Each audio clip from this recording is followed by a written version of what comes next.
ছাত্রলীগ, যুবলীগ, ছাত্রদল আর police কেউ থাকবে না, টিকবে না। আপনারা কোনো নিউজ তো ছড়ান না, একমাত্র যমুনা টিভি ছাড়া। আপনারা এখানে যত সব বাতাবি লেবু ছাড়েন, বাতাবি লেবু, বুঝছেন?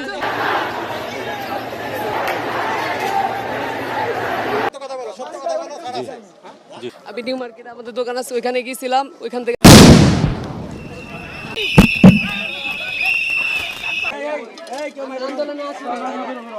আন্দোলনে আসি নাই ভাইয়া।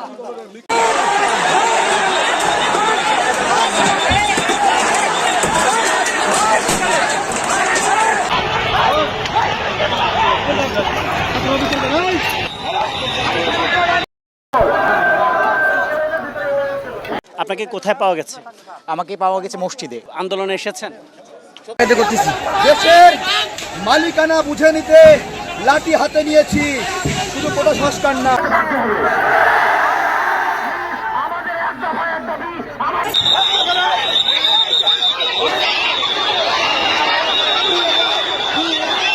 জামাত শিবির এবং বিএনপির কিছু নেতার ইন্ধনে তারা অর্থ দিয়ে তারা এই সাততলা বস্তি এবং করিল বস্তি। শেখ হাসিনা পালিয়ে গেছে, শেখ হাসিনা নাই, শেখ হাসিনা চলে গেছে, শেখ হাসিনা পালায় না। কোনোভাবেই যেন ছাত্রদেরকে আসলে শান্ত করা যাচ্ছে না। কারফিউ, পুলিশ, বিজেপি, র্যাব, শত শত হত্যা, হাজার হাজার গ্রেপ্তার, মুখ চেপে ধরা, ফোনের মধ্যে একটা ছবি পাইলে গ্রেপ্তার, আপনি হেলিকপ্টার দেখা ছাদের থেকে হাত নাড়াইছে, এই ছেলে গ্রেপ্তার, ফেসবুকে একটা স্ট্যাটাস দিয়েছে, সেও গ্রেপ্তার। এত রকমের ভয় ভীতি দেখানোর পরেও ছাত্ররা দমছে না। আজকে যে নতুন আরেক কর্মসূচি ঘোষণা করেছে, গতকালকের অ্যাক্টিভিটিস দেখা মনে হচ্ছে আজকেরটা আরও বড় আকার ধারণ করতে যাবে। ডর ভয় পোলাপানগুলো যখন ভুলেই গেছে। আসলে ছাত্রদের যে শক্তি, ইতিহাস সাক্ষী, কখনোই দমন পীড়ন, লাঠিচার্জ, টিয়ারশেল, বুলেট এগুলা কখনোই এই আন্দোলনকে দমাইতে পারবে না। আমার মনে হয় যে এখনও এই বিষয়টাকে যেভাবে ডিল করা দরকার সেইভাবে ডিল করা হচ্ছে না। নতুন করে যদি আবারও দুই একটা ছাত্রের লাশ পড়ে যায় অথবা আইনশৃঙ্খলা বাহিনীর একটা ক্ষতিগ্রস্ত হয়ে যায়, তাহলে পরিস্থিতিটা কিন্তু আবারও বুমেরাং হবে। গতকালকে আমরা দেখেছি বাংলাদেশের বিভিন্ন জায়গায় সাধারণ ছাত্রছাত্রীরা যেই জাস্টিসের জন্য যেই তারা মার্চ করেছে, সেখানে ব্যাপক ধাওয়া, পাল্টা ধাওয়া, গ্রেপ্তার, অনেকে প্রশংসিত হয়েছেন, অনেকে নিন্দিত হয়েছেন, পুলিশের মধ্য থেকেও অনেক কিছু আমরা দেখেছি। তো এই সকল কিছুর পরে চলমান আন্দোলনের মধ্যেই গতকালকে এই সকল ঘটনার জের ধরে ছাত্ররা নতুন আরেকটা আজকের দিনের জন্য ঘোষণা দিয়েছে কর্মসূচি, যেটার নাম হচ্ছে রিমেম্বারিং আওয়ার হিরোজ, আমাদের যেই নায়করা ছিল তাদেরকে স্মরণ করা। এই কর্মসূচি ঘোষণা দিয়েছে বৈষম্য বিরোধী ছাত্র আন্দোলনের একাংশ শব্দটা একটু ক্লিয়ার করি। বাংলাদেশের ইতিহাসে ম্যাক্সিমাম যে আন্দোলনগুলো হয়েছে নেতা ভিত্তিক, বাংলাদেশ তো আমরা হয়ে গেছি কি, ধরেন একজন লিডার থাকে, লিডার যদি বলে এইটা তো জনগণ বলে এইটা, লিডার যদি বলে ওইটা তো জনগণ বলে এইটা, বা তাদের যারা কর্মী অনুসারী আছেন। কিন্তু রাইট নাও 2024-এ আমরা যে ছাত্রদের আন্দোলন দেখছি বা বৈষম্য বিরোধী আন্দোলন দেখছি, এখানে প্রত্যেকটা ছাত্র এক একজনই এক একটা লিডার। দেখেন, মূল সমন্বয়ক সহ প্রথম সারির আমার ধারণা যে প্রায় 20% যারা সমন্বয়ক আছে সারা বাংলাদেশে বা লিড করছিল, তারা কিন্তু আপনার এই মুহূর্তে কেউ কারাগারে আছেন, কেউ ডিবি হেফাজতে আছেন, অথবা কেউ হাসপাতালে চিকিৎসাধীন আছেন। আবার অনেকেই আপনার সেটেলমেন্ট অথবা ভয়ে যেভাবে ধরে নিয়ে যাওয়া হচ্ছে, সেখান থেকে তারা ঘোষণা দিয়েছে যে তারা আন্দোলন প্রত্যাহার করেছে। কিন্তু প্রত্যাহার কারা করছে? যে 6 জন বৈশা বক্তব্য দিচ্ছে, এই 6 জনই।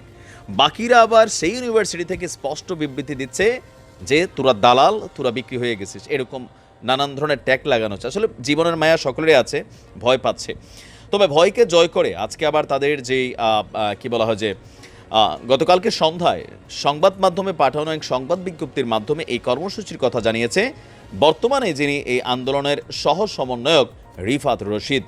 বিজ্ঞপ্তিতে বলা হয়েছে, সাধারণ শিক্ষার্থী এবং নাগরিকদের রাস্তায় ধরে মোবাইল চেক, হয়রানির এবং নির্বিচারে গ্রেফতারের মতন মানবাধিকার লঙ্ঘনের ঘটনা প্রতিদিনের চিত্র।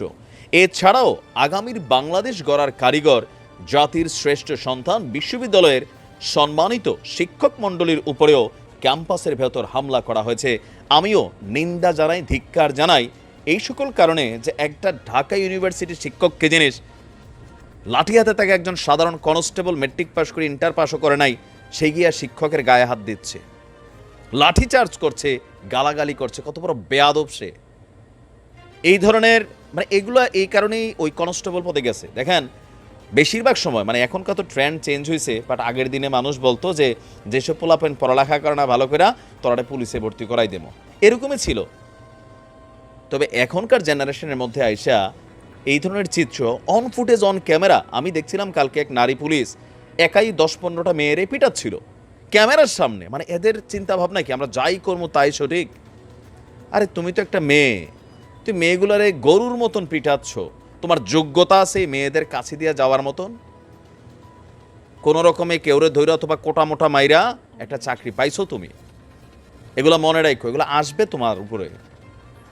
অন্যায়ভাবে অত্যাচার আমরা কালকে দেখছি না, খুলনাতে দেখছি যে আমাদের পুলিশের কয়েকজন বোন তারা মেয়েগুলোরে ধরছে, হাসতে হাসতে নিচ্ছে, আবার মানে আদর করে কথাও বলতেছে। তারাও তো ভাই পুলিশ, তো তুমি কি মানে তোমার এত এক্সট্রা পিলপিলি কেন শরীরের মধ্যে? মানে what do you want? Promotion? মানে কোথায় যাইতে চাও তুমি? কিছু পুলিশদের শরীরে আমি পিলপিলি ফিল করতেছি। আমি গণমাধ্যমে আপনারা দেখেন, সবারকে গণহারে খারাপ বলার সুযোগ নাই। খুলনার দৃশ্যটা দেখছেন না, রাজশাহীর দৃশ্য কিন্তু দেখছেন, আমাদের কুমিল্লাতেও কিন্তু দেখছেন। কিছু কিছু এলাকায় কিছু কিছু কর্মকর্তারা দেখলে মনে হয় যে ভাই তার চাকরি সে আলাদা একটা ইন্টেনশনে নিছে। আমরা এগুলো নিন্দা জানাই, ঠিক আছে? তো ঢাকা বিশ্ববিদ্যালয়ের লোক প্রশাসন বিভাগের শিক্ষক শেহরিন আমিন মোনামি এবং নুসরাত জাহান চৌধুরীর গায়ে হাত তোলা হয়েছে গতকালকে।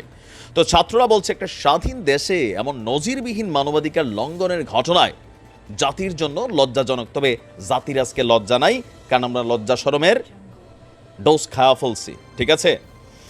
এমন ভয়ানক পরিস্থিতিতে আপনার তো ছাত্ররা কি কি কর্মসূচি ঘোষণা করেছে?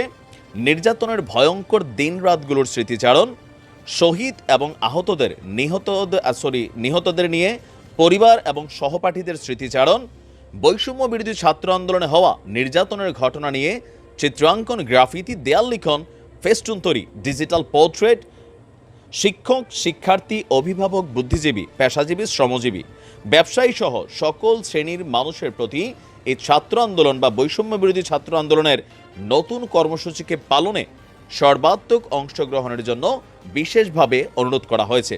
এছাড়া নিহতদের স্মরণে যে কোনো কন্টেন্টে আপনার হ্যাশট্যাগ জুলাই ম্যাসাকার, তারপর হচ্ছে হ্যাশট্যাগ রিমেম্বারিং আওয়ার হিরোজ ব্যবহার করে অনলাইনে এবং অফলাইনে প্রচার করতেও বিবৃতিতে বলা হয়েছে। মার্চ ফর জাস্টিস শেষে আজকে তাদের এই ঘোষণা। এখন এই ঘোষণাটা কি এই মুহূর্তে পজিটিভ না নেগেটিভ ভাই সেটা ভাবার টাইম নাই। আপনি যদি দেখেন আজকে ছাত্রদের সাথে এই মানে বিষয়টাকে সাপোর্ট করা তারকাদের একাংশ কিন্তু আজকে মাঠে নামার ঘোষণা দিয়েছে। অভিনেতা মানে যারা শিল্পী, আমি মোস্তফা সরোয়ার ফারুকী ভাইকে অনেক ধন্যবাদ দিই। মানে ডিরেক্টর তো আসলে বোঝেন, আমরাও বুঝি। এই যে বললাম না এতটুকু কথা যে বলি, এগুলোর জন্য আসলে সবাই টেনশন করে। তবে আমি ব্যক্তিগতভাবে কোনো সহিংস আন্দোলনের পক্ষে না। তবে হ্যাঁ, যদি আমার উপর আইসা ভাই আঘাত হয়, আমার পরিবারের উপর আঘাত হয়, তখন তো ডিফেন্সিভ মোডে সবাই যাবে। পুলিশ যদি আঘাতপ্রাপ্ত হলে গুলি চালানোর অধিকার আইন দিয়ে রাখে, তবে যে আইনটা যে ক্রাইটেরিয়াতে দেওয়া হয়েছিল সেটা কাদের বেলায়? যে পুলিশ যদি কোনো সন্ত্রাসী হামলার শিকার হয়। আমরা দেখছি কি এই মুহূর্তে গতকালকের যে চিত্রগুলো আমি দেখছি, আমি ভাবতেছিলাম যে এত আলোচনা হচ্ছে, এত কিছু ঘটে যাচ্ছে, এর পরেও কিছু ওই যে পিলপিলানি টাইপের আছেন যারা, তাদের সেন্সের মধ্যে আসলে কি কাজ করে? আপনি আপনার দায়িত্ব পালন করেন, লাঠিচার্জ করতে পারেন একটা সিস্টেমে, বাট আপনি মন চাইলেও দাঁড়াতে থাপড় দিয়ে ফেললেন, আপনি লাঠি দিয়ে বাইরানো শুরু করলেন। সে কি শিক্ষক, নাকি সে ছাত্রছাত্রী, নাকি সে আম জনতা, আপনার বাপের বয়সের, নাকি আপনার ছোট বোনের বয়সের, মানে কোনো কিছুই, নাকি আপনার সন্তানের বয়সের, ডাজেন্ট ফ্যাক্ট। মনে হয় যে একটা মিশন যেমনে হোক ধৈরা মাইরা ফাইরা নিয়া গাড়ির মধ্যে পুরাইতে হবে। কেন ভাই? আপনার কি এক্সট্রা প্রমোশন হবে নাকি না? মানে এগুলোর জন্য কোনো পার্সেন্টেজ আছে? অ্যাক্টিভিটিস দেখে অনেকের মনে হয় এরকম। উইথ ডিউ রেসপেক্ট আমি বলতে চাই যে এই ভূমিকায় যারা অবতীর্ণ আছেন তারাও কিন্তু মধ্যবিত্ত দরিদ্র ফ্যামিলির সন্তান। এই ছাত্রছাত্রীরা যে আন্দোলনটা করছে এটার মধ্যে রাজনীতি ভর করার চেষ্টা চলছে, সেটা আমরা দেখতেছি। আমি এটা টোটালি বিপক্ষে। দেখেন আমি কেন বিপক্ষে, আওয়ামী লীগের বিকল্প আবার বিএনপি নাই দেশে। এদেশে অনেকেই এখন আমাদের আন্দোলনটাকে ঘিরা যারা মনে করতেছেন যে ভাই আওয়ামী লীগ পতন করে বিএনপি এসে ক্ষমতায়, বিএনপি ওই দেশে ক্ষমতায় ছিল, রাজপথে এগুলো আমরাও দেখছি, হয়তো একটু কম ছিল, এখন একটু বেশি। ছাত্রদের আন্দোলনের ইন্টেনশনটা একদিকে, আর এটারে সরকার পতন, শেখ হাসিনারে পতন, এই বিষয়গুলো দিয়ে আন্দোলনের যেই ধারাটা এটারে নষ্ট করা হবে, আন্দোলনের যে গতিপথ সেটা নষ্ট করা হবে, শিক্ষার্থীদেরকে নানানভাবে হয়রানি করা হবে, রাজনৈতিক ব্যানার এবং লেবেলিং করে। আপনারা পোলাপাইনের পালস এখনো বোঝেন নাই। বিএনপি তো সর্বাত্মক ডাক দিছে পুরা রাজনৈতিক টিমটাম নিয়ে, পুরা বাংলাদেশ নেয়া। তো ছাত্ররা একদিন আন্দোলন বন্ধ রাখুক, আপনারা একদিন মাঠে নামেন, তাহলে আমরা বুঝবো যে ঠিক আছে ভাই আপনারা যে সরকার পতন করেন। কারণ আমি আপনি বিদেশ বৈশা আমার পরিবার নিয়ে এখানে বসবাস করে, অথবা আমার সন্তানরে ঘরের মধ্যে আটকে রেখা, আমার ভাইরে ঘরের মধ্যে আটকে রেখা, অমুকের ছেলে তমুকের ছেলে যারা রাস্তায় নামছে, মাঠে নামছে, তাদেরকে বলবো বাবা 10টা লাশ ফালাই দে, 10টা ইটা কর, ছাড়িস না, ঝাপাই পর। ভাই এগুলো আমি বলতে পারি না। যদি আমি নিজে দেশে যাইতে পারতাম, রাজপথে নামতাম, যদি কইতাম আমি আছি তোমরা ঝাপাই পড়ো, তাইলেও বুঝতাম। এখন আমি তো এগুলোতে নাই, আমরা বলতে পারি, তবে এমন কোনো কুবুদ্ধি দেই না যে গ্রামীণ ফোনের টাওয়ার ছিঁড়া ফেলো, ওইটা জ্বালাই দাও, ওইটা পোড়াই দাও, এগুলো না। এগুলা পলিটিক্যাল ইন্টেনশন থেকে একটা শ্রেণী কিন্তু করতেছেন। এতটুকু সেন্স আবার পোলাপানের আছে, দেখেন নাই? গত 2 দিন ধরে ফেসবুকে কিছু অ্যাক্টিভিটিস আপনারা দেখেন নাই? দেখেন। আমার কথা হচ্ছে ছাত্ররা যে আন্দোলন করতেছে, সেই আন্দোলনের যে লক্ষ্য, প্রধানমন্ত্রীকে সরি বলা দরকার হলে সরি বলবে উনি, জাতির স্বার্থে বলা উচিত। যেহেতু ছাত্ররা ডিমান্ড করছে, 4 জন মন্ত্রীর পদত্যাগ চাইছে, তাদেরকে করানো উচিত। তবে এটা সাংঘর্ষিক, এটা এত সোজা না, আমিও জানি। তারপরেও দেখা যাক পরিস্থিতি কোন দিকে যায়। তবে কোনোভাবেই এটাকে পলিটিক্যাল মুভমেন্টে নেওয়া, সেটার দিকে মানে যাইতে চাইলে আরেকটা হার্ড লাইন আসবে, তাই না? এটাই হচ্ছে বাস্তবতা। আন্দোলনটারে বিতর্কিত করে ফেলবে, অলরেডি করে ফেলছে অনেক দিকে। তো যাই হোক, আমরা আমাদের আইনশৃঙ্খলা বাহিনীর প্রতি আমরা আশা করব যে আপনারা ধৈর্যের সহিত আপনারা বিষয়গুলোকে মোকাবেলা করবেন। অতি উৎসাহী ভূমিকায় যখন যাচ্ছেন, আপনি 2-1 জনের জন্য পুরো কমিউনিটির বদনাম হচ্ছে। ভালো থাকুন। আসসালামু আলাইকুম।